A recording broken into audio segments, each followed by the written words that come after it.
Welcome to High Vibe Finds, the podcast.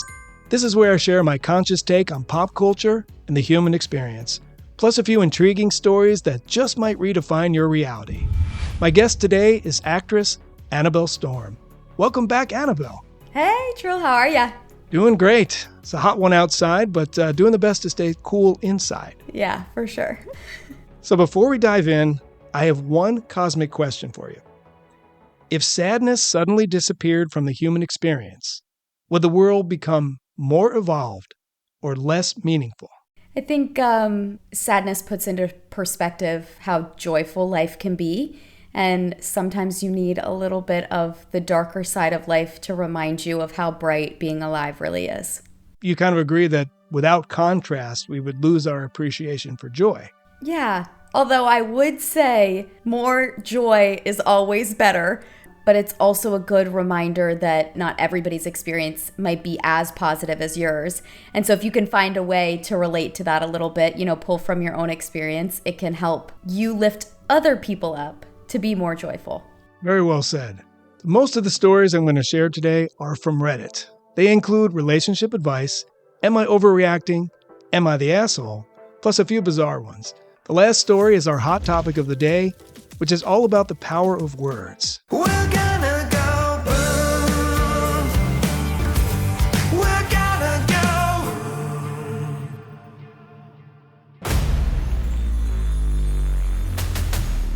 How do I support my husband after he did something dumb? My husband, 50 male, and I, 40 female, have been together for 5 years. We work for the same company and carpool to and from work.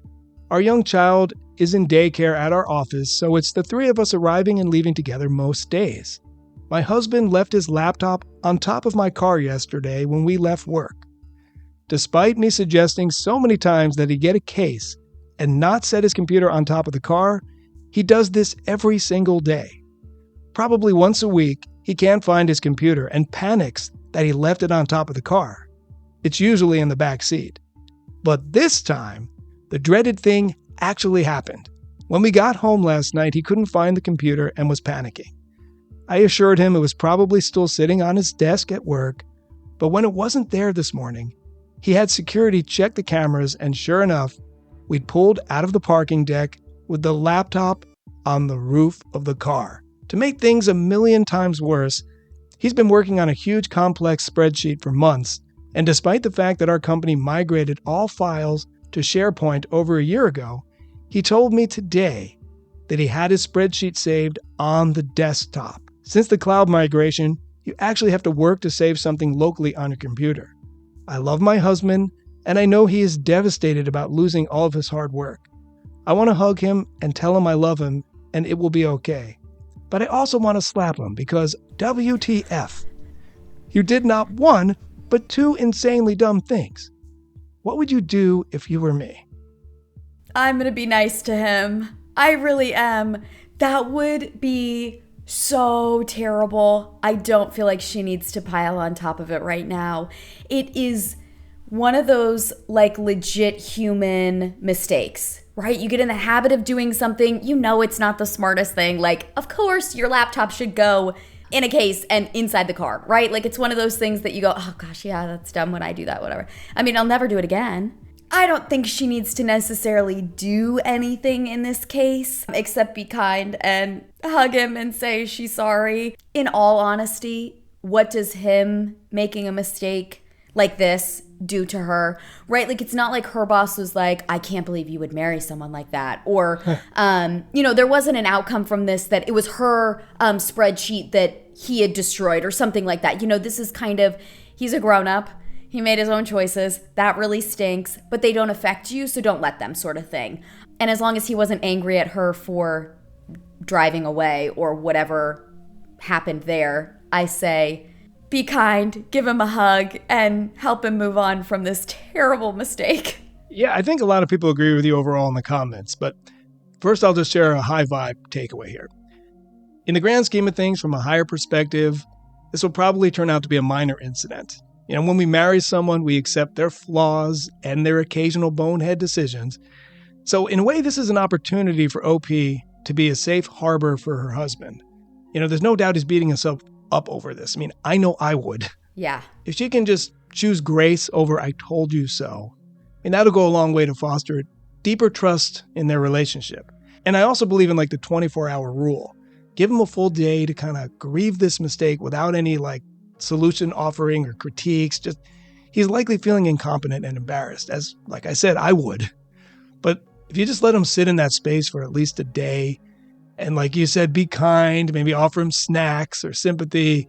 I'm not saying you should go in on him hard the next day, but, you can talk about what did we learn from this, something like that. After. Yeah. I also think giving people that window, a lot of times they'll come to you and be like, I should have just listened to you. Like, he's going to he knows she's right. Right? Like, that's an obvious, the better choice is to put it in a case and put it in the car, right? Like, this isn't am I right or is he right? Obviously, we know the better choice. Like, all of us know it. So, the lighter we can make things, life is really hard. This is not one of those things. Like, this is not a world ender. You'll figure it out, and supporting each other through it is way more positive than being right. Yeah, exactly. Here, let me read you a comment. How he's feeling right now is the punishment. I wouldn't add on to it. If someone did that to me, I would view them differently. So this brings up an interesting point, which I'll circle back to. Let me read you one more before that. I thought OP was going to say that her husband blamed her for this somehow, but he didn't, so he does know that he messed up. After 2 previous stupid incidents of leaving stuff on top of my car that caused me some inconvenience and annoyance, I did it one more time. This is how I ended up in the middle of nowhere, Nebraska, 1,000 miles from home, with no phone for several days. No one said I told you so, and I've never done something like that again. I do not place anything on top of my car anymore. Lesson learned, right? Yep. Last one I'll read is, I had a boss that made fun of me for backing up our accounting every night and taking the tapes home with me. Then a nearby company burned down and lost everything. Suddenly, he realized that the simple act of tossing backup tapes into my purse every night was brilliant. Guess it never occurred to him that if the building burns down with the backups on site, having backups is pointless. Sometimes people don't understand the risks until they pay the price, or somebody else does. I think they're all pretty positive takes. I think the not blaming is the biggest part, which is really a good depiction of their relationship too, that his response to that wasn't like, I can't believe you wouldn't have noticed I put it on, right? Like they clearly have a very good relationship. I mean, so there's no point in trying to damage it now by doing some I told you so sort of thing. Personally, I would have a hard time if I was dating someone who was always making kind of bad decisions, throwing sticks into the spokes of the wheels. I don't think they're married, right? Or are they? Oh, no, I guess they are. They're and they have married, a kid. yeah. Yeah, that's you've already bought the cow, they say. So I'm not sure. Ultimately, I believe that water finds its own level. So in relationships, we end up with partners who are in a similar place karmically, spiritually. Many times we balance each other's shortcomings out. For example, I'm not the best with tech or numbers, but my wife Irish is pretty good in those areas, so we balance each other out. It's important to note that what OP's husband did here wasn't malicious. It would be a completely different story if he sabotaged a coworker. And on that note, I have a little story about that. I once dated a girl who had a lot going on for her. She was smart, savvy, funny, attractive, everything you want in a potential partner.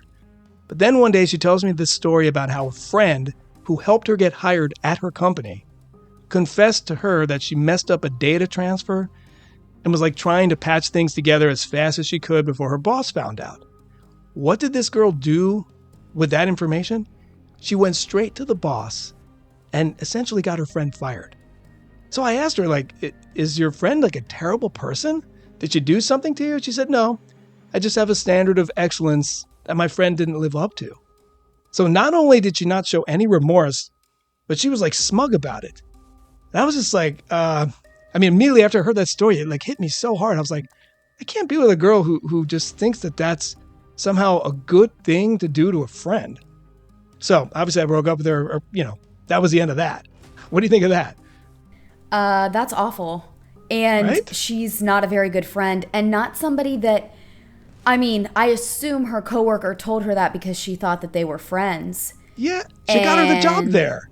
Yeah. I mean, that's not somebody I would trust with like anything. And I think how good a friend someone is to somebody else is a really good depiction of how they are as a partner. There's something about friendships, especially like long-standing friendships, how those work, but also new friendships of what are you like with people who aren't a partner, where you do have like it's a different relationship, friendships versus partnerships, but it shows you a really good window into who somebody is deep down. And I would have run too. That would have been a huge red flag for me to be like, your friend trusted you and you betrayed them. I will never tell you anything. And what are you going to be with someone that you can never tell things to? That would be insane. I guess they say how you treat a stranger or how you treat a pet or an animal says a lot about you, right? She probably found her crew of people that reflected the same sort of like, I'm going to do whatever I need to move through this world. That's not how I choose to live in my space. So I could imagine that you also were like, oh, I'm not interested. You need to go find somebody else who reflects that sort of feeling about life. Exactly. Yeah. Like I said before, relationships find their own level. And like I could not be with someone who doesn't have compassion for other beings altogether. And same with you. Yep. I feel the same way. Yep. Would I be the asshole for suing my friend because she didn't come to my wedding? I, 25 female, recently got married to my 25 male husband in Bali, Indonesia. It was a destination wedding. My parents and his parents paid for their own plane tickets and hotel, but we paid for all of our friends. Each plane ticket was $2,000 and the hotel was $150 to $300 for a week. My friend Gemma brought along her newlywed husband, John, but paid for his plane ticket while I paid for hers. The problem is that Gemma and John did not attend my wedding. Gemma took advantage of the free plane ticket to Bali and the free hotel room, and later told me that since they couldn't afford their own honeymoon, this was a perfect opportunity for them to take it. I was shocked and hurt by this since Gemma and I have been friends for over 10 years. Would I be the asshole if I took her to small claims court for the money I spent on the plane ticket and hotel? I don't think you would be an asshole. I really don't. Truly. Would it be worth it? I don't think so. Like, would that be worth it to invest all that emotional debt to somebody who clearly does not care about you? Is that really worth it? I have a very deep disdain for taking a moment and that should be somebody else's and making it about you. Weddings, baby showers, anything where it's like, oh, someone's birthday and then being like, oh, surprise. Oh my God. And you're like, you just ruined this thing I had. Occasionally, it's fine. And, you know, maybe the people have a really good relationship and you've been, I don't know, waiting for a pregnancy announcement and that's your birthday present. And how fun is that? That like you've been waiting to celebrate your friend. Totally cool, whatever. But to take something like a destination wedding and turn it into your honeymoon, or if you're going to do that, do it privately, don't say anything and go to the wedding. Right. You could have gotten, I mean, you really could have still taken advantage of that to be like, hey, thank you so much for this, you know, travel. We're so excited to be there to celebrate you. We are going to stay an extra week and we're going to make this our honeymoon after it. I don't want it to take away from you. I don't want it to take away from your moment, but just skipping the wedding that's incredibly hurtful. First of all, this is a massive breach of trust and a staggering level of entitlement. I mean, OP went above and beyond to include her friend in her wedding, and she treats that generosity as a travel voucher for her own honeymoon. I mean, that's crazy. But the takeaway here is that the universe just gave OP a crystal clear audit of her inner circle. Those who showed up and celebrated her are true friends. Those who went sightseeing across Bali and never even showed up for any of the week-long events, not true friends. And so now it's pretty obvious to her who they are. But I will say there's more to this story because there is an update. Yeah, these things have updates. I emailed Gemma this. Sorry for being so distant, but I just wanted to talk to you about Bali. I'm hurt that you didn't show up to the ceremony. I pulled a lot of strings to ensure that you could come, and then you didn't show up. Did you think I paid for the trip just so you can honeymoon with John? She replied, I've missed you a lot, and I know the trip was for your wedding, but John didn't want to go because he felt like your wedding ruined the illusion of the trip being our honeymoon. He thought you'd understand. I replied, no, I don't understand. You took advantage of me, and that's not what real friends do. So I'm invoicing you $2,300 for the cost of the plane ticket and hotel. I will give you 30 days, and after that, I will be taking legal action. I received no response, but she's been posting subliminal quotes on Instagram that are along the lines of entitled friends and having snakes in your life. First of all, what a terrible husband. Like, Right? I mean, what a sad person that she's married to. Not only did he not really care about OP, but he doesn't really care about his wife or her relationships, because if that's the advice he's giving her, I don't really believe that he believes that that OP wouldn't care. That's like a psychotic thing to think. Oh, she won't mind if we don't go to her wedding. What? Like, there's no world where that makes sense to me. But also, good for OP for saying, listen, I'm going to give you an opportunity to make this right. Our friendship is over. Clearly, that's what that email states. You know, I'm not interested in being your friend anymore.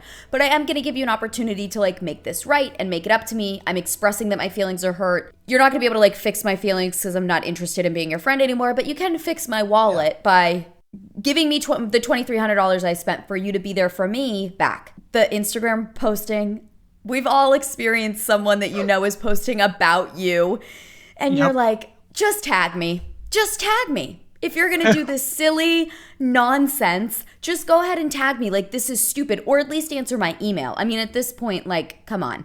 What are you, 12? Like, this is really silly. I feel terrible for her. Also, I think big life moments put a huge microscope to your life and show you who is helpful, who is important, who values you, and who is maybe, like, not in a place to do that in their life. They're still maybe more self-centered or jealous of you, or whatever that feeling is that they have about you that doesn't actually allow them to be a good friend. Unfortunately, I think weddings and babies and divorces can a lot of times, and death can show you a lot of times who is real and who is not. And it's an unfortunate like heaviness to have in those times.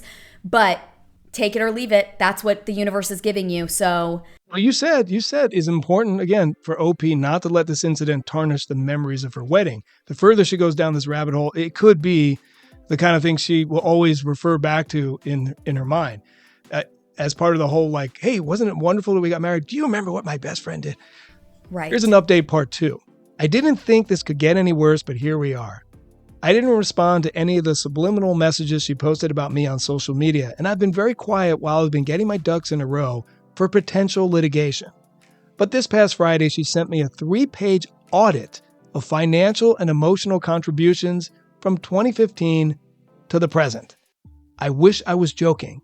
She itemized every dinner or lunch we've ever shared. She estimated $18 per meal, gas money for driving to and from hangouts, a birthday gift from 2017 that she now claims she went into debt for, time spent emotionally supporting me after my dad passed away. She said she took on the role of grief counselor, even though I talked to her on the phone about it once for 30 minutes. One time, she helped me move apartments. She wants to be paid for her labor. And emotional distress caused by me threatening litigation. What do you think of that? I think this goes back to what I said at first. Like, do you really want to take on the emotional toll of it? Because people are weird.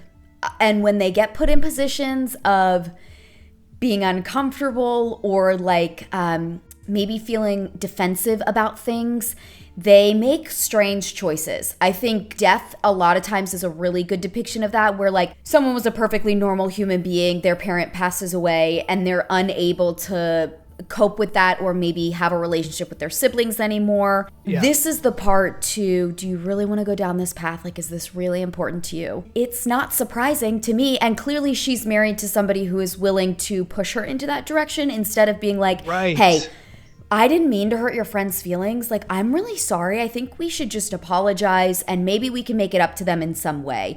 That's what you get from people who are just unwilling to accept fault out of anything. And I think these days, unfortunately, there are examples out there of people who never apologize for anything they do that's obviously wrong. They never want to admit they're wrong. And that's setting a bad example for everybody else. I do think that Gemma's husband, John, is probably the guy behind a lot of this. He seems to be the one who's egging things on. We've seen that sometimes where like you don't recognize what you think your friend is saying, and then you kind of look a little deeper and you realize they're just being told to say that. I mean, it's her fault for listening to him. But if she would have just been sincere and said, I really did something terrible. I'm sorry about this. I don't have $2,000, maybe is the truth. What can I do to help, make it up in some way? That would go a long way. She would have been like, you know what, let it go. She probably would have been okay with it. It's just when you're not treated respectfully and you're diminished, like, oh, I figured you'd understand. We're just going to ditch every event and just go on a trek like it's our own honeymoon. Like, what? That's a slap in the face, right? A total slap in the face. Yeah. Yeah, but you actually triggered another thought. I do remember that one of my cousins years ago got married to a guy. They went to college together. They had a wonderful relationship, and she was older than me, so my brother and I always looked up to him. He was cool. He'd go out in the backyard, throw the football around with us. And then they got married. We were at the wedding. And I think 2 years later or so, we find out that they're having these huge problems. And, it's hard for us to imagine because we liked him and obviously we like her. Turns out that his dad had passed away suddenly, and he came unglued. So he just kind of went off the rails and started treating everybody kind of strangely. And so obviously that's what triggered their ultimate divorce. So like you said, I actually agree with you. Sometimes some big life change or a death in the family can really just throw a wrench into everything. Yeah. I also think in situations like that, and even in this story situation, it's also important to remember that we're all just people living for the first time. So at some point, Gemma also may decide that I was with this person who allowed me to treat people poorly and I made a mistake, and she may come back at some point and say sorry. If OP's open to not completely being like, never talk to me again, I hate you, blah, blah, blah, but being like, hey, this friendship is not working for me right now. I can't have a relationship with you when you're with someone who lets you treat me like this. I don't remember this being our friendship. Being really honest, leave some space for at some point for Gemma to come to her and be like, oh my God, you were right. Behind closed doors, this is the way it was happening. I had no thoughts of my own. And all I can ever hope for people like that is that you grow up. You grow up. You don't have to know what to say. You don't have to know the right thing to do. You might not even have the $2,300. But just saying, I'm sorry, this is why I did this, and I apologize for hurting your feelings. That's all it is. While there's breath, there's life. And so there's always a chance, there's always an opportunity to open that door again. Might be a while, but hey, there's always a chance. I strongly believe that hugs could save my marriage, but since I'm not receiving any, I'm filing for divorce. Am I overreacting? I'm 33 female, and I'm in a completely touch-free marriage. Years of begging for affection have left me feeling rejected. Forget sex, that was unilaterally shut down a while back. I am so broken and depleted, and such a weakling, that I would stay for the kids if I just get the occasional hug or snuggle. However, that never happens. It's a desperate, suffocating existence, but I now know that I deserve love and affection. I just hope it's not too late to attract the right partner. But first, I believe that the best action to take is to file for divorce. Am I overreacting? No, that's easy. This one's easy. And it's so sad. I mean, that breaks my heart. I did hear a relationship specialist, something, who knows what. I saw a video on TikTok. Let me be honest. That's what it was. They were saying if you hold hands, you have to hold hands and stare into each other's eyes for 5 whole minutes every day, that you can essentially save your relationship. You can build a really strong relationship because it's the subliminal things that are inside of that. And also you release a bunch of endorphins and you're looking into the eyes of the person while that's happening, which makes the connection deeper. So there's real science behind it. And also I just think you deserve love in your life. And if you're not getting that, it's very sad to think that, you're going to not be in a household with both parents. You have children. It sounds like you really care about them. And I know that piece will be really difficult. But I think your children would agree with me in saying that you deserve to be loved. And just like you want them to be loved, you deserve that for yourself. It's just unfortunate that your partner or your husband is unable to see how badly you need that. And maybe they'll know it once it's gone and be regretful, but you shouldn't wait around for someone to change, so long as you communicated that very clearly, asked for what you needed. And if those needs aren't being met and there's no alternative to that, that's okay. It's okay to move on. We discussed love languages on our first episode together. And if you, the viewer, haven't checked it out yet, do so right after watching this one. I promise you will not be disappointed. Annabel and I thoroughly explore so many intriguing topics. But back to love languages. My top two are quality time and physical touch. So if one of those were absent, for me, the relationship wouldn't last long. And for some people, it's acts of service or words of affirmation, gifts, all different kinds. I think it's like if people have at least one of the top two, if not both the top two, it's generally a good sign that the relationship has some life. And if they're out of sync, it's really challenging. I've seen it. But in OP's situation, it's obvious that for her, physical touch is important. Now that she knows that, moving forward, it's her job to communicate that to potential partners. Some people believe that physical affection is a biological and energetic necessity for humans to thrive. I happen to be one of those people. Because when we're born, touch is the first language. It's the first experience we have. At a high vibe level, humans are energetic beings. So when we touch someone that we love, whether it's a hug, holding their hands staring at each other, or a hand on a shoulder even, our nervous systems synchronize with that person. I think the scientific term is co-regulation. And if one person is vibrating at a frequency of high stress or anxiety, the touch from someone who's more grounded can literally pull them back into a state of peace. That's how powerful touch can be. The worst part would be to know that you need that, have communicated that, been denied it, and then deny yourself that. You have to also make that choice to be like, I deserve this. I want my life to be full of this. It is never too late to go and seek that out. And when you go through this next chapter of your life, it might be a romantic partner. It might also be like really crazy, awesome friends or a better relationship with your children. Because maybe if you're not in a household where you feel like you're deprived of being who you are, you're a better parent. And you're getting more love and snuggles and all the goodness from being a parent from your children. And you're filling all your other cups when you take away the one that feels like it's a weight on your ankles. And instead of pulling yourself down because all you're ever thinking about is how you're not good enough, nobody loves you, somebody doesn't want to touch you. That's a terrible feeling. And so to take that away because that person isn't there anymore, you've then opened up your ability to accept from other sources instead of relying on the one that's denying you outright. No, thank you. Why do that? Go explore your other avenues, explore life. There's a lot of hugs to be had from people who love you, or will come to love you. And to deny yourself that opportunity is so silly, in my opinion. That's a great point. That's a great point, because it's not, if you're choosing just to stay for the kids, but you're denying yourself something that you so deserve and want. That's also a terrible example to set for them, whether they actually understand that then or not.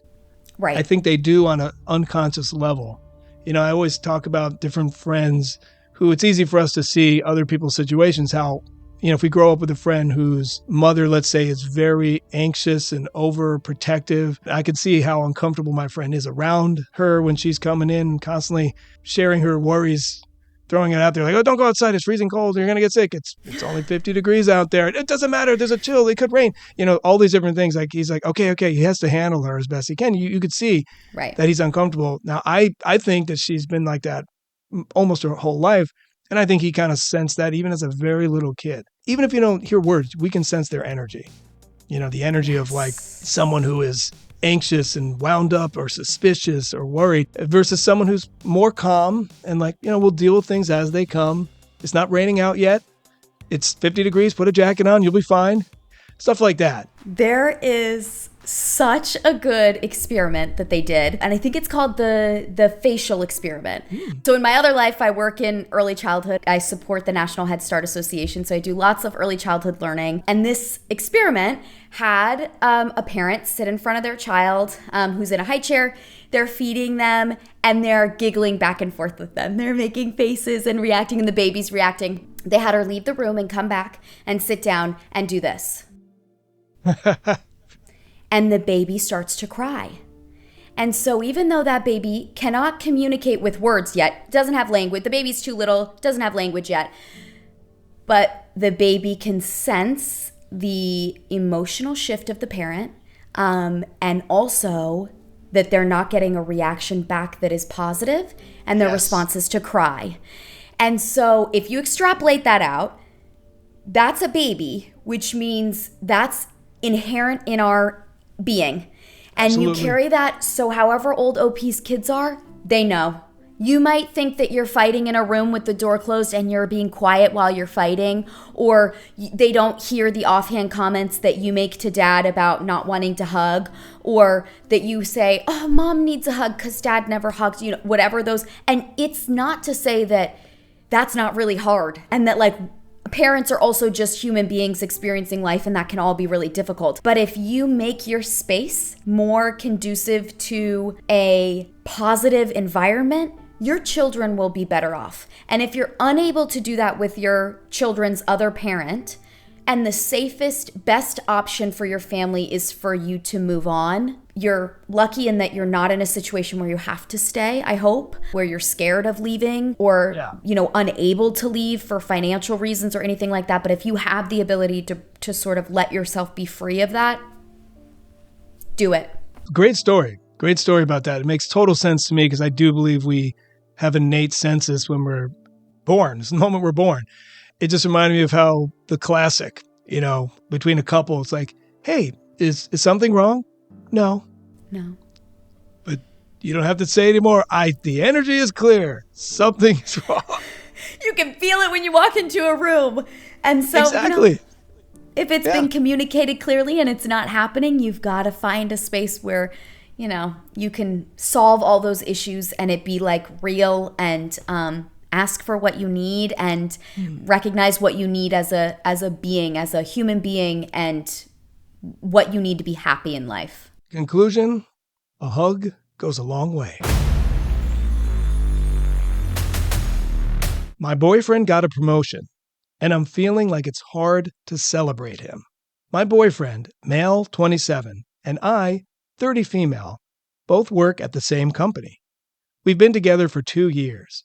We are both engineers in comparable roles, except I've been there 6 years and he's been there 3. After getting 5 out of 5 stars on all reviews for the last 5 years, I had a leadership change that took away my chances of promotion. The leader is a person that is very well known to push people under the bus to get ahead. So I was forced to move to another team with a great leader, but less growth opportunity. I tried to talk to my partner a few times about how frustrating this was because I was now missing out on opportunities. Not only did he brush me off, he started playing devil's advocate, going as far as openly questioning if I was deserving of a promotion in the first place. He actually called me entitled. His reviews in comparison are generally 3 out of 5. Today he called me and told me that he got promoted into the same position that I was supposed to get, and told me that he wanted to celebrate now that he will be making 30% more money. I'm seriously happy for him. I'm not jealous. However, I am upset. The vibe is that when he gets a promotion, it's deserved, but when I don't get one, it's because I'm not good enough. This lack of empathy exists all over our relationship. Not sure if this matters, but my company has about 6% women in the engineering department, and I don't know a single one that has gotten a promotion without having to fight hard for it. How do I be supportive but also let him know that I deserve to be supported? I don't want to take away his excitement, but I feel like he didn't see or hear me at all when I voiced my frustrations. I'd break up with him.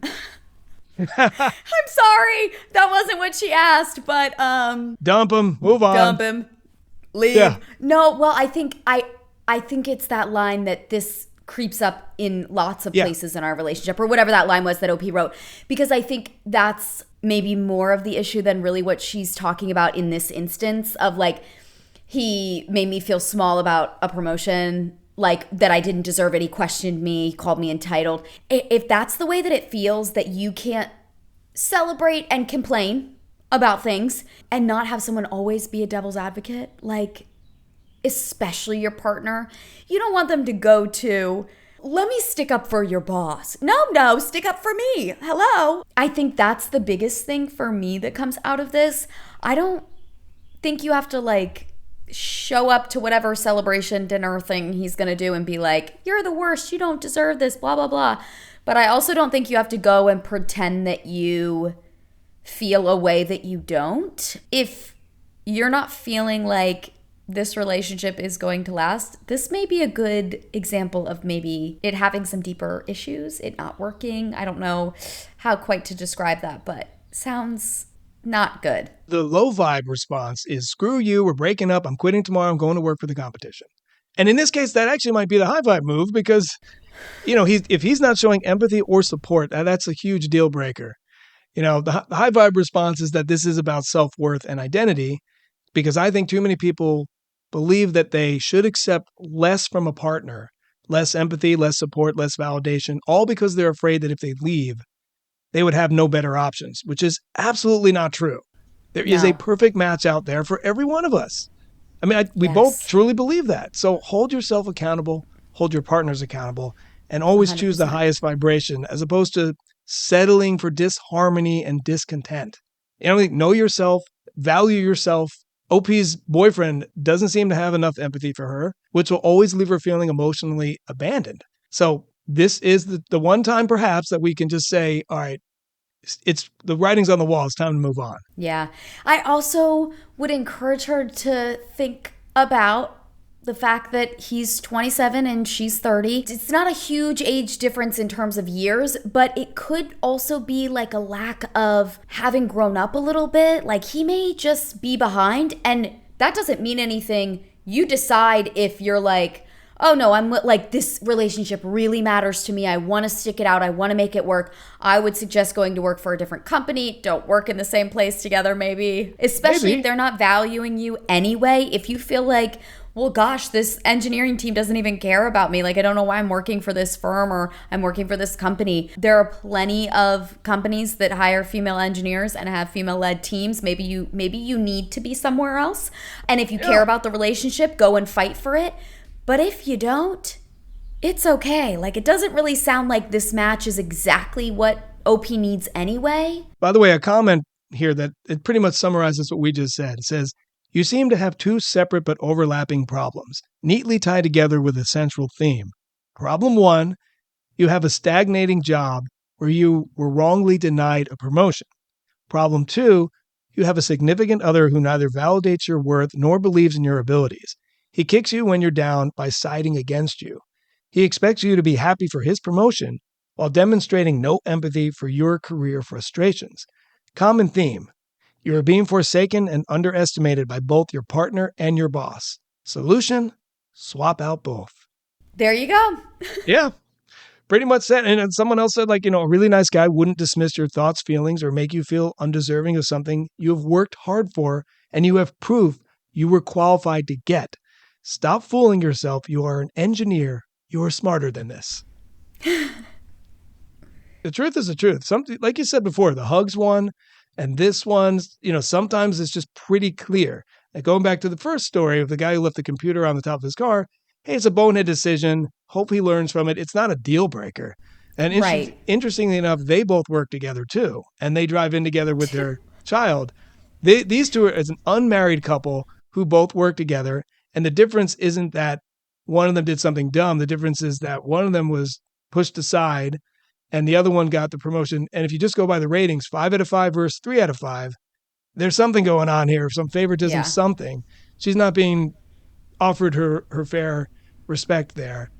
And I thought that one guy had a great comment. Just, hey, time to move on. Yeah. So the question was posed. What is your worst moment of gluttony? What did you eat and how much did you consume? First comment is, in middle school, my sister and I were selling candy bars to raise money for charity. I started eating my supply and hiding the wrappers in a hole in my closet. When it came time to turn in the money, I made up a story about the money getting stolen. My mom had to make up the difference. Please note, we were crazy poor, so I can't imagine how this messed up the family budget. The place we rented had a leak in the bathroom near my room. When the landlord came to fix it, he opened the access panel, which turned out to be that hole in my closet. Candy bar wrappers poured out onto the floor. The look my mom gave me was chilling. I still think of that moment whenever I'm tempted to overindulge. I'll read one more before I get your comment. The Waffle House near me was dumb enough to run an all-you-can-eat special for $7.99. In the span of an hour, I ate 3 cheeseburgers, a triple order of hash browns, 2 or 3 waffles, a bacon, egg, and cheese sandwich, a bowl of grits, and some other stuff I forget. Literally the only time in my life I've ever eaten so much that I threw up all over the bushes outside. I mean, again, let me ask you, what are your thoughts first? These are just so good. The first one is just why it's so hard for kids to do things like that. You're going to put a bunch of candy bars in front of a kid and tell him not to eat them. Come on. I can't blame her. Listen, I get it. I sold Girl Scout cookies when I was a Girl Scout when I was little, and I can remember being like, please just let me buy 3 more boxes, Mom, please. So Samoas are definitely my cookie of choice for the Girl Scout cookies, but I also think like feeling guilty about the money piece is very hard. I also am a big believer that as much as we can mitigate the financial burden that we put on children, like the knowing about that is really hard and not a kid's job. So she shouldn't feel bad about that. You know, parents figure it out and they're grown-ups for a reason and, you know, they make it work. I can imagine the way that it felt when she was realizing that the panel that they were about to open is that, like, I can imagine what that felt like. Also, just throw them in the trash. Get them in the trash. You didn't need to store them in the wall. Oh my God, yeah. So let me hit you with another one. Again, these are crazy. When I was 8 months pregnant, I went to a traditional Italian wedding, 12-course meal, family style. There ended up being only 4 people at our table, set for 8. The servers bring us our family portions. The other 3 people ate the normal amount. I ate my portion, then sucked down the remaining 3 portions of pretty much everything that was served, including 12 toasty rolls with garlic butter and 6 pieces of cake. I have never felt so gross in my life and spent the remainder of the night laying on the lawn trying to digest all that food. I have never before or since consumed as much food in a single sitting. Wow. That was the universe looking out for her. The universe said, I know you're cooking a baby, Mama. Here's your universe karma. We're sat at this table set for 8 and there's only 4 of you. You're grown a human. You don't do it on the reg. I think you're fine. That's one of those things where it's like you look back and you're like, oh no.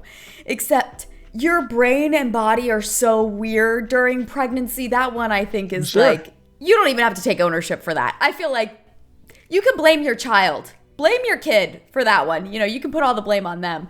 Yeah. Maybe she gets a pass. She gets a pass. Are you familiar with crumble cookies? Yes. So they have a new cookie flavor each week in order to keep people coming back. It's kind of FOMO marketing. So do you think that encourages people to be gluttonous? Okay. I have a really hot take. Okay. I do not like crumble cookies. Let me back up. Okay. I love food.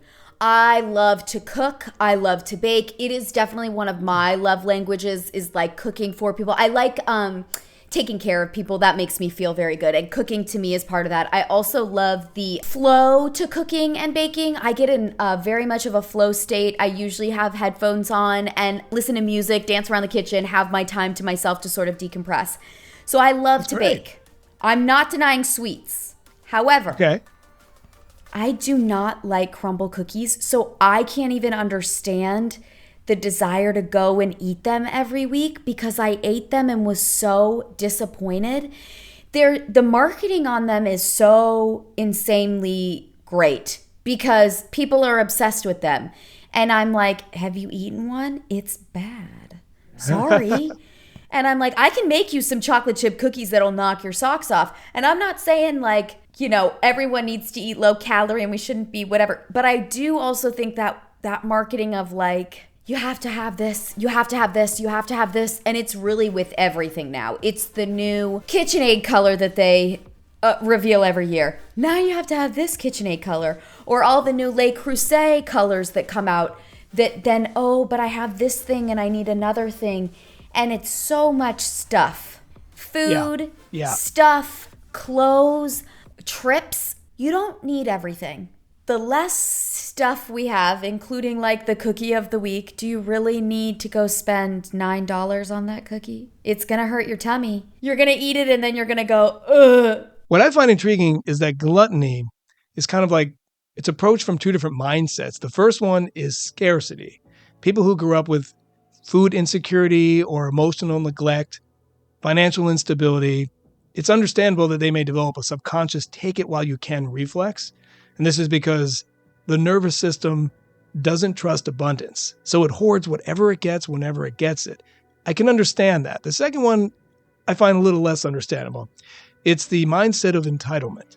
In some cases, gluttony stems from like unchecked impulses. It's people who are famous who have no accountability, or people who have so much wealth that they have no restraints. Now, I do have a personal story about this, and I'm not sure which mindset it stems from, so maybe you can help me figure this out. Years ago, I ended up in Vegas because I bought this book, How to Win at Blackjack. But while I was on this adventure, I ended up going to the stratosphere, and I sat down at a roulette table, exactly what he said not to do, just because I like the colors. It's an intuition. Maybe I'll play, black or red. I'll see what I got. And I got on an incredible hot streak. I was making thousands and thousands of dollars within just a few hours. And with that, using, by the way, intuition, a little logic, following trends or whatever. And because I was betting so much, the casino offered me a free room, which I took.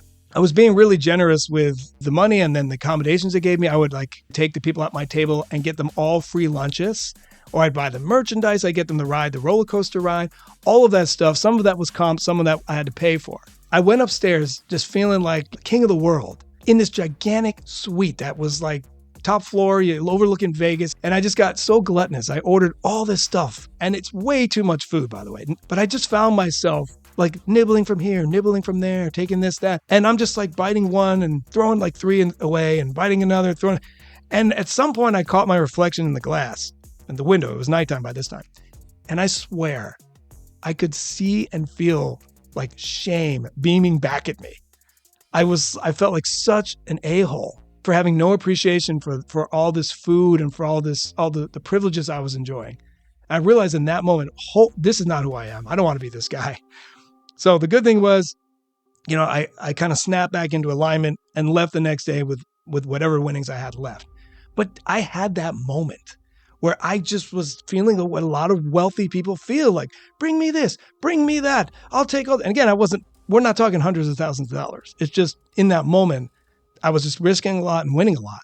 And it's so easy to fall into that trap of thinking that this doesn't mean anything. I can just consume whatever I want without any consequence. And if I just don't want to eat it and there's no room in the fridge, throw it away. I don't care. But it did bother me so much so that I was like, I really hope from now on, I will appreciate things and never just look at it that way. I have very strong feelings about gambling, and I think it's a really dangerous thing to get sucked into because it's all built by science, right? Like those casinos know exactly what they're doing.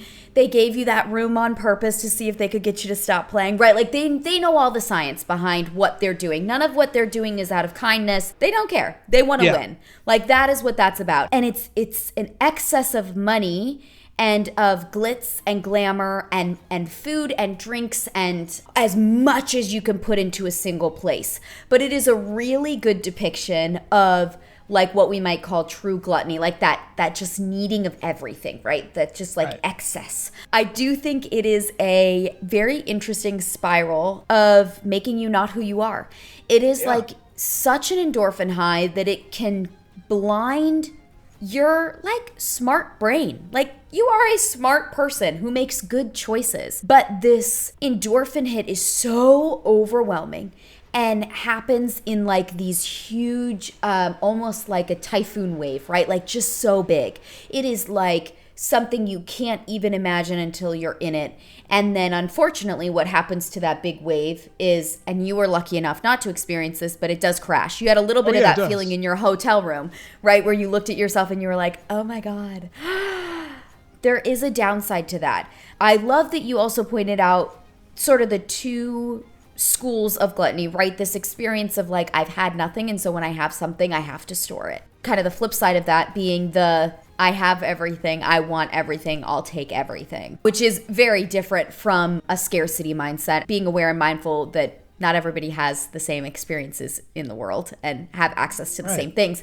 I also think it's really cool that in the moment you looked at yourself and you went, this is gross. I'm not interested in being this person. And I think that's sort of the difference between having an experience and that being who you are. We have all done a bad thing, or like a thing that we regret, or something that we look back on and we go, oh, I wish I'd acted differently, or I had responded differently.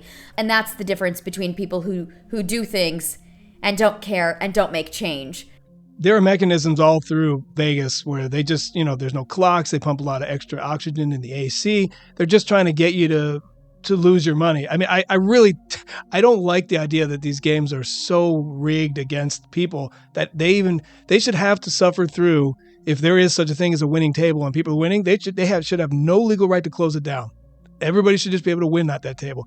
Why is that fair that they can stop the bleeding on their end? But if you're losing money, like I was at the table and watching somebody losing money, and some people were trying to tell him, hey, don't keep playing, man. They're like, hey, let him make his own decision. I mean, greed is out of control right now in this country, and I do think that greed is a form of gluttony. And right now we're seeing a lot of the top 1% that used to be so charitable to people. They're just like hoarding so much of the money at the top, and that's a big problem. That's setting terrible example for other people. Yeah, and I do think when we talk about like food and money, I think are really interesting things to explore because we have to have them to live. Right. So it's not like you cannot have food and you cannot have money, right? You have to have those things. Whereas other experiences in life that may cause you to be like overindulgent, a lot of times you don't need them. Right there, things in life that you can cut out that may even be for the better. You have a feeling of that hit, that endorphin, and it's something that you don't actually need. But with food and money, it's there are really interesting dynamics to navigate because you have to have them. So how do we find balance within them, appreciate what we have without letting it sort of overwhelm us in that wave feeling of, I'm going to sit and eat everything at Waffle House, which like, who hasn't thought about doing that? But also like, maybe we don't need to go. And I'm sure it was only like $25 because Waffle House is the most affordable place in the world. I don't know how they stay in business, but that great, beautiful balance of, I'm proud of all of these things I'm doing, and I'm grateful to have these things without it being a wave of like, I need all of this forever and this insane amount of things. This is from the Glitch in the Matrix section on Reddit. A car disappeared behind me on the highway, and I am struggling to find an explanation. I was driving on a 2-lane highway and was in the left lane. A bright yellow car came up behind me and was tailgating me, but I couldn't go any faster, even though I wanted to, as there was another car in front of me. I was looking at the yellow car in my rearview mirror, annoyed they were riding my bumper so close. And as I was looking at them, they started to merge into the right lane and enter my blind spot. But the thing is, they never came out of my blind spot. I quickly turned my head to look, and they were completely gone. Not behind me, not beside me, not in front of me. Gone. My car has those sensors on the mirrors that light up when someone is beside me, but they never triggered.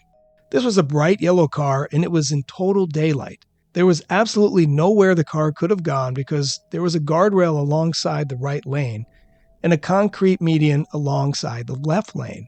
I kept looking in my rearview mirror for the next several miles in disbelief, but there was no yellow car anywhere. Weird. I also have been so tired and also like sort of amped when I'm driving that sometimes I swear I see things that aren't there. Sure. But also, who knows? Maybe it made OP pay more attention to driving or something like that that just, allowed them to be more present in the moment. I love how you always look for that. You always think like more toward the what is the implication? Like how did they maybe benefit from this moment as opposed to like, what does it matter? It's like somehow they started focusing more on the driving and whatever. That's a good default setting that you have there. Well, my wife and I witnessed something kind of similar like this in Portland, Oregon last October. We stopped at the Overlook Park to check out the Fremont Bridge. And this was like really early in the morning. So there was nobody there anywhere. But suddenly this elderly man approached us from behind and asked us if we were with the meetup group. And we looked around and didn't see anyone else. We're like, it's like, no, we're not. He said, oh, okay, no problem. And then he just kind of turned around and shuffled off. Something made us both just turn around after like a few seconds. And when we did, the man was gone. It was like he vanished into thin air. So we were like, well, maybe he sat down behind that like super majestic tree over there. I think we kind of peeked around and we didn't see that. And we were just like, where did this guy go? Like there's one car parked behind us. He's not in that car. Did he disappear into the puddle? Was he even there? So she reminded me of that. I'm like, oh yeah, we were both like, what happened to that guy? In our case, we didn't just see something like a car, which easily, I think there's a little more plausibility for that. Yeah. But in terms of a person who asks a question, you give them an answer, you turn around and they just disappeared into thin air. We're like, and that both of you were there. Like you both experienced that. It wasn't like, oh, sure. Like you were in the bathroom and then this whole thing. And then you're like, yeah, sure. Maybe there was an old man here. And it's just so weird. Who knows? I really don't have an explanation, but that's the mystery of life. So it is. Here are the comments on this Reddit story. Truck drivers call them ghost cars. I've experienced vanishing cars numerous times myself. A ghost 18-wheeler once passed me on the shoulder of a highway. I was on the phone with a friend who heard me scream in horror as I prepared for a collision. But then I blinked, and it was gone. Another one. Yeah, ghost cars are definitely real. There's a black truck that appears around the Fort Worth, Texas area. I figured it was just local lore, but I never questioned it again after my daughter said that she and my mother-in-law saw it twice. Maybe they're just people who really liked their cars before they died and they're taking them with them. They're going on a drive. Exactly. I made a post a few days ago about entering space for the first time through a void. Earlier today, I had another experience that I wanted to share. This one felt even more real than the last one. I remember going to sleep, but I don't recall entering sleep paralysis. This is something that happens when you do astral projecting. When I woke up, I was in my sister's room. I jumped out of her bed and thought, I better get out of here before she cusses me out. As I walked out of the room, I saw this creepy-looking entity that almost looked human. I couldn't tell from his face if he was evil or just sad. We stared at each other for about 10 seconds. Then I noticed he was holding something that looked like a bowl filled with weed. When I saw that, I closed my eyes and said, "What the F?" When I opened them again, his face was right in front of me. I told him, "Back off, I'm not scared of you. Who are you?" He replied, "I am you. You are me. Don't be afraid." That caught me off guard, especially since I smoke a lot of weed and I'm in a dark place right now. He then walked towards the kitchen, and something told me to follow him, so I did. When I walked in, my kitchen wall was demolished, and the view outside was insanely beautiful, like Switzerland. The sky was so blue it looked unreal. The entity sat there quietly, staring at the view. I jumped out the window and started flying. I saw a woman hanging clothes outside, and when she noticed me, I got spooked and woke up. I don't know if this entity was a spirit guide or some version of myself. Does anyone have any thoughts? What I think is interesting, by the way, is this is like, people analyze dreams. There's a lot of books that say, I had this dream about this and that. What does it mean? It means you're late on the rent, whatever it is. But this is like, so people mostly in the comments are breaking this down from that perspective. But do you have any initial thoughts? Their comment that they're maybe not in a very good place right now, I think maybe subconsciously trying to bring themselves to something so beautiful. I mean, if like the view outside was so beautiful, maybe trying to take themselves out of a darker place and bring themselves somewhere a little bit more peaceful, full of light, beautiful. Psychologically speaking, what we resist returns as like a messenger, whether it's interpreted as astral imagery or inner symbolism. The figure that claims to be you usually represents disowned aspects of ourself, like habits or impulses, or fears, or unmet needs that we haven't consciously acknowledged yet. The shadow doesn't show up to harm us. It shows up to be seen so that it can be ultimately integrated. There's some aspect to it that it sort of has to do with maybe getting behind his pot addiction or whatever, confronting that. And then once you get over the other side, you have this view and this experience waiting for you. So I feel like it could be that shadow that needs to be confronted and integrated. That's my thought. Yeah. But I'll read you a comment here. Again, these people are heady. It says, it sounds like what you experienced was your own consciousness showing you a part of yourself you don't usually look at. When you saw that entity and it said, I am you, that was your mind's way of helping you meet the side of you that's been holding the darker feelings or habits you've been processing lately. The destroyed wall and the beautiful view behind it really stand out. It's like the barrier between your shadow and your higher clarity broke open, letting you glimpse what freedom and peace look like when you stop fighting parts of yourselves. It feels like you didn't meet something outside of you, you met a reflection that wants to be integrated. The beauty at the end shows that healing is already happening once you accept it. In short, you met your own and unacknowledged self, reconciled with it, and briefly experienced the freedom that follows inner acceptance. I do have a fair amount of dreams that I remember. Mm-hmm. And currently I don't remember any of them right now, but I make sure that when I remember them, I wake up and I share it with Iris, because if too much time goes by, I'll forget it. There have been times that it could be somewhat prophetic. It could sort of hint at something that happens, or it could be something that's leading me to make a decision a certain way. But other times I really don't know. Other times it feels like it's just imagery and I can't really figure out what it means. So maybe it just doesn't mean anything. You know, there's a lot of debate about our minds when we dream, like what is actually happening. Yeah. I think it's a lot. I think a lot is happening when we're dreaming, and being willing to just accept whatever it is. And also, if it's maybe nothing, but it helps you process things when you are awake, then what does it matter? Like if the dream itself meant nothing, but it makes you like clearly OPs thinking about themselves and reflecting, and they maybe want some help to work through some things. So if the dream meant nothing except for now they're pushing themselves to post about it, ask questions, think about themselves, work through whatever feelings they might have, that's good enough. Have you ever had like a very vivid dream that you thought has a bigger, deeper meaning? Most of my dreams are very vivid, and I did have a recurring nightmare when I was a little kid that I actually, if I say it out loud, I get scared, like as a grown up, which is so silly. But the deeper meaning of it was I needed to not watch shows that scared me so much when I was little. The deeper meaning to it was I think I've always felt very much like a protector and responsible for protecting my family, which is silly because I have parents who protect. Like, it's not like I'm from a family where people don't protect me, but I've always felt very responsible to protect. And in my dream, I win. Like, I'm the protector or whatever. And if I like close my eyes, I can picture the dream, which is really weird because I remember it so clearly. And I have even had that dream as a grown-up, which is funny because it's like very much a protection-based dream or whatever. But I have very vivid dreams. I remember almost all my dreams when I wake up in the mornings. Wow. The mind is a very interesting thing. That's why I'm so fascinated by consciousness, by where we go, what it means, like what is the true reality.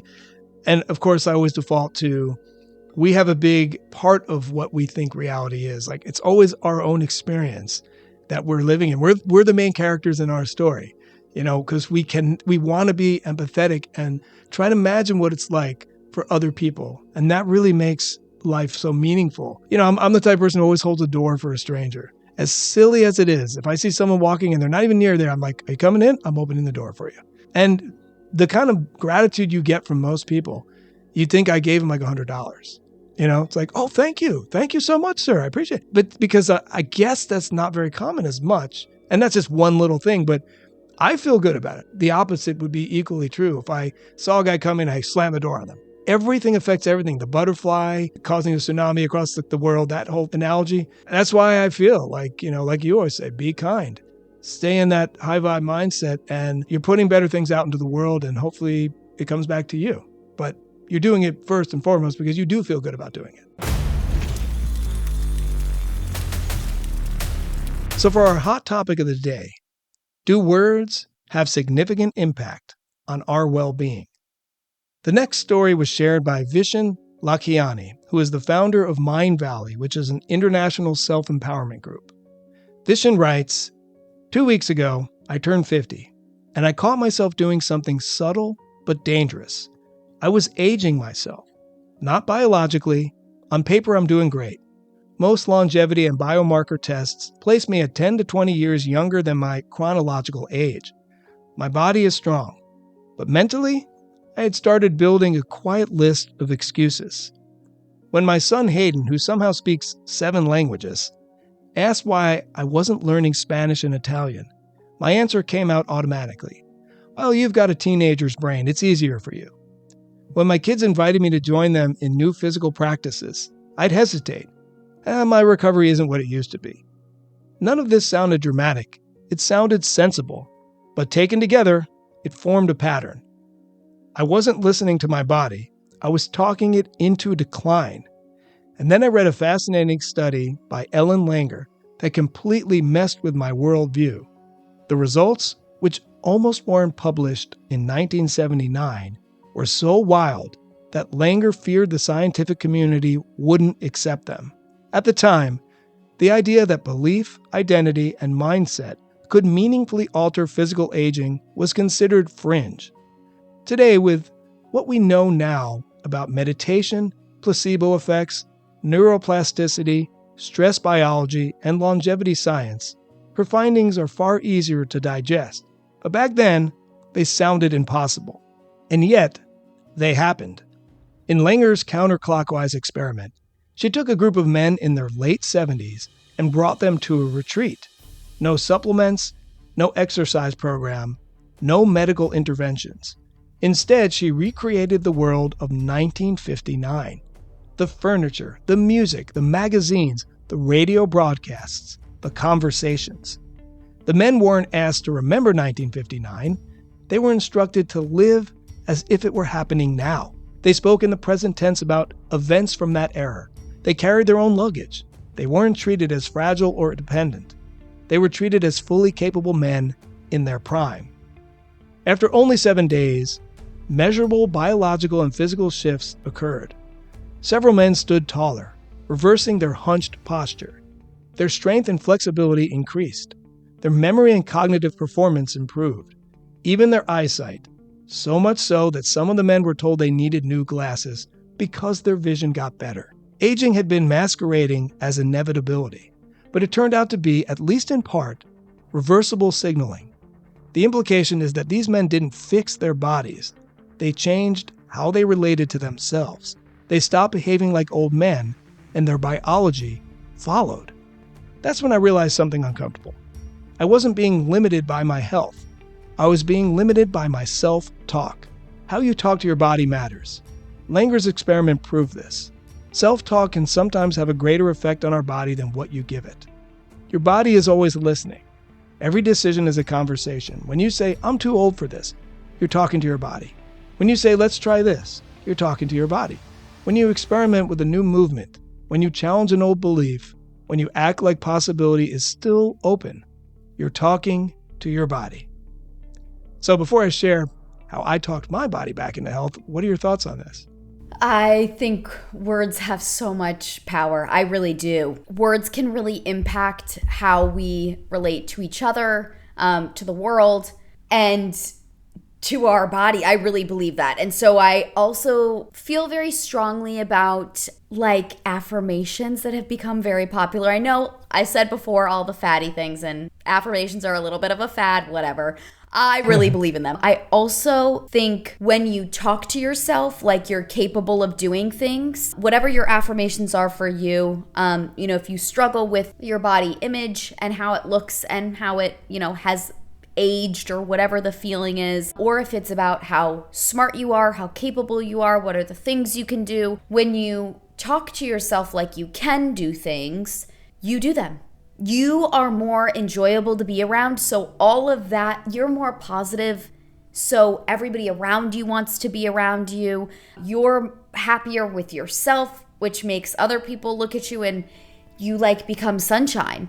And I think it doesn't surprise me that when you shift how you age yourself, you know, whether it's how you talk about yourself and also how you interact with yourself, with your body, that it can reverse some of that aging. My grandparents on my mom's side are 84 and they are physically very strong and mentally very strong. They have stayed very engaged with the community. They are leaders. They are confidants in people. They have given communities support and suggestions and, you know, all of the things, like they're really taken into consideration. And I think as they've aged, they've put the experience into what they do, but they haven't removed themselves from it, if that makes sense. And so it's allowed them to stay very healthy, stay very active, and I think live longer. I really believe that. You know, when we can keep engaged with our community and with ourselves, this is the same kind of thing. You know, those words matter. How we talk about ourselves matter. How we show up for ourselves matters, both in language and in physicality. Like the story, you know, having people carry their own suitcase. Yeah. It is so tempting to want to help older people do things. Let it take them 5 more minutes. And so it doesn't surprise me that, you know, these words matter and also how we interact with ourselves matters. Yeah, I do believe that we talk ourselves into and out of good health situations. I had a very profound experience with this, as I think I shared with you when we first met, that I had a brain tumor. It was called craniopharyngioma, which is benign, meaning it's not cancerous. As it fills with fluid, it creates pressure against the hypothalamus and the pituitary gland. So it can easily disrupt life, cause all kinds of other issues. And I was feeling all these symptoms, which I still feel some light sensitivity to this day. But it was headaches, it was a huge pain in my eye, vertigo. You ever had vertigo even for a second? Yeah, it's terrible. It's horrible. The world's spinning. I don't wish that on anybody. There are times I could only sleep in one exact, position because it was just typhoon if I wasn't, Yep. Tornado, I guess. How I was able to get over this was I used meditation, visualizations, and affirmations. I also reconnected with nature. That's part of it as well. Because years ago, I read this book called The Power of Your Subconscious Mind by Joseph Murphy. It's about how our subconscious minds make up 80% of our brains and that we can reprogram them to change habits and see ourselves in a more positive light. So it's like writing yourself a script and then starting to reprogram that part of your mind.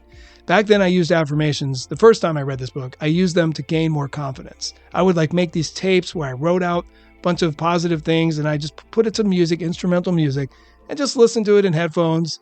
No need to play it anywhere in front of anybody else. This time I used them exclusively to return my body and my mind to optimal health. I recorded affirmations, and whenever I meditated, whenever I took a hike, whenever I took a drive, I just listened to them. And I just started to get this visual picture of myself as healthy again. There's a guy named Dr. Joe Dispenza. Have you heard of him? Mm-mm. Nope. Yeah, I'll share a little bit about him. He has this technique that I inadvertently followed, intuitively, never heard of him before. But I did that thing where I would just go deep into a meditation and put myself into this void where I could see my body as just energy.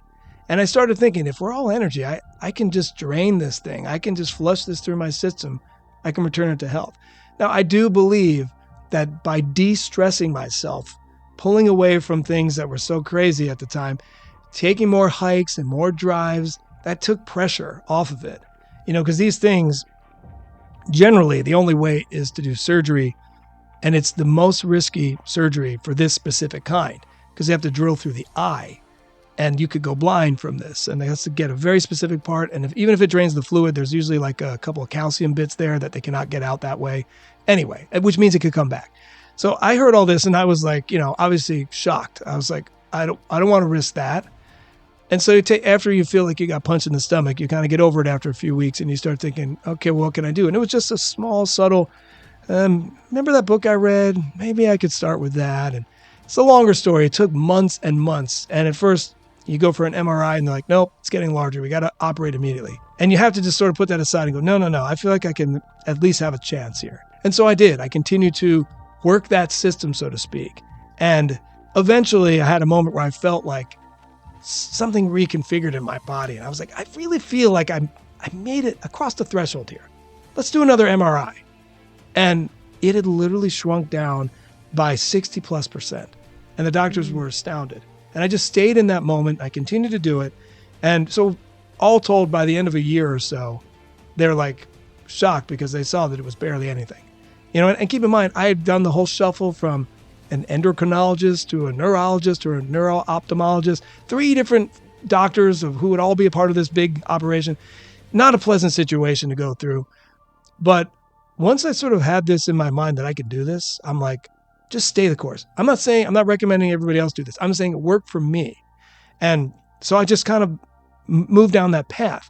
Now, the interesting thing is after I kind of got through this, I'd say maybe another year or two later, I found out about this guy, Dr. Joe Dispenza, who is still doing this now. He's been doing it for over 10 years with terminal and chronic diseases, various forms of cancer and severe autoimmune diseases, spinal cord injuries. He himself, that's how he found out about this. He had a severe spinal cord injury. They thought he would be paralyzed. He did a lot of this sort of same work where you do affirmations, meditations, seeing yourself as energy, repairing the damage. And that's what made him realize, hey, this is possible. Maybe there's other implications.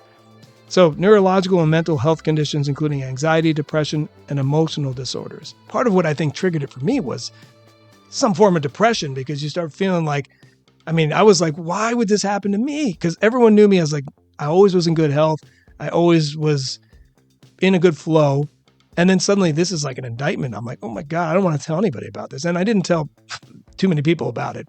And so I went through this process and I saw it firsthand.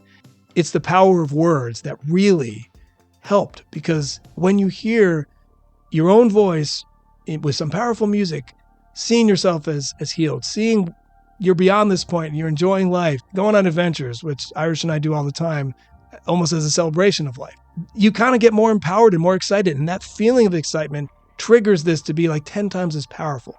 So our words matter. I heard this phrase once that I absolutely love. It says, words are a form of magic.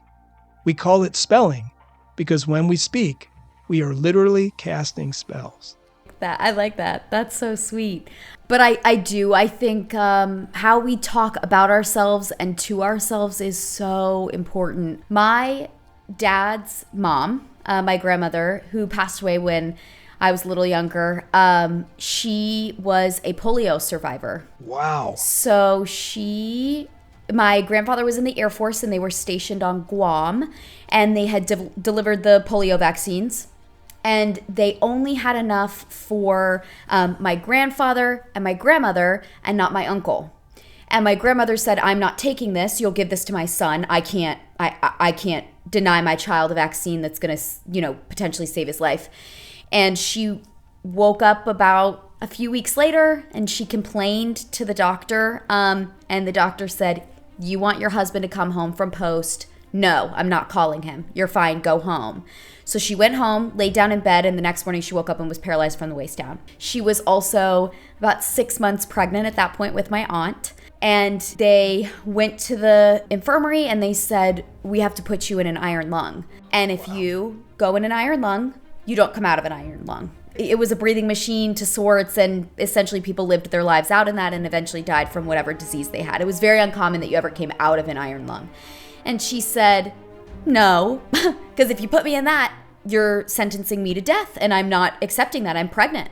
And they said, you're not going to survive. And she said, yeah, I will, and I'll learn to walk again. My grandmother went on to give birth to my aunt, completely paralyzed from the waist down, which was excruciatingly difficult. A little unknown fact that when you're paralyzed, you actually do still feel pain during childbirth is significant.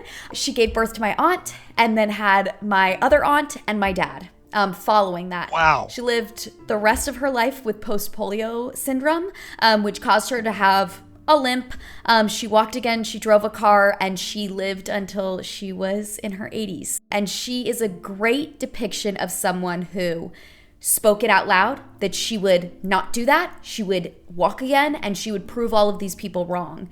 And then went on to live her life to advocate for all of the ADA regulations that we have now. So my grandmother was part of a group of people who went to Congress and advocated for the curb dips. So my grandmother was unable to step up onto a curb and took her experience. She went to George Mason University, got a degree, and then supported ADA groups in getting all of our, what we now think of as sort of normal ADA requirements on streets and in buildings put into regulation. And so I really believe a lot of what her life experience was someone not taking no for an answer, and then using her experience to say, I am not going to allow this to take my life away from me. I will take this experience to make life better for other people.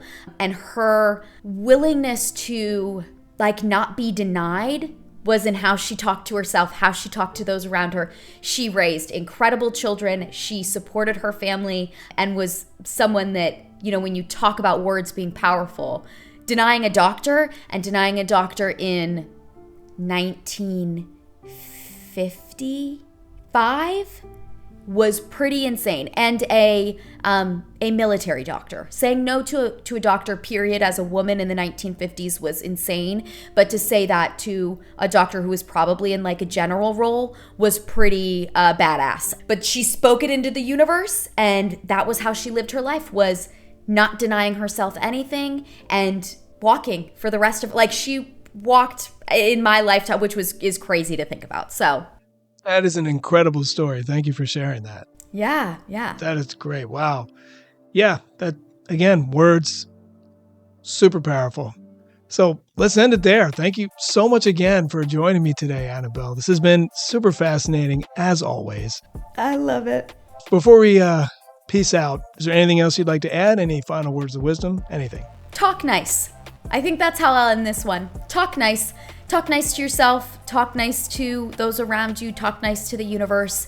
And I think you'll see those nice words back. Thank you so much again. If you're watching this on YouTube, please like and subscribe. And leave me a comment letting me know your thoughts on today's stories. Remember, every challenge is an opportunity. Until next time, namaste. So good. So good. Always. Yeah, this is a dynamic that's ever developing in a great way. There's just some back and forth, give and take. I love that story, though. That's phenomenal. That's great. Yeah. So skateboarders have her to thank. The ones who, right? Yep.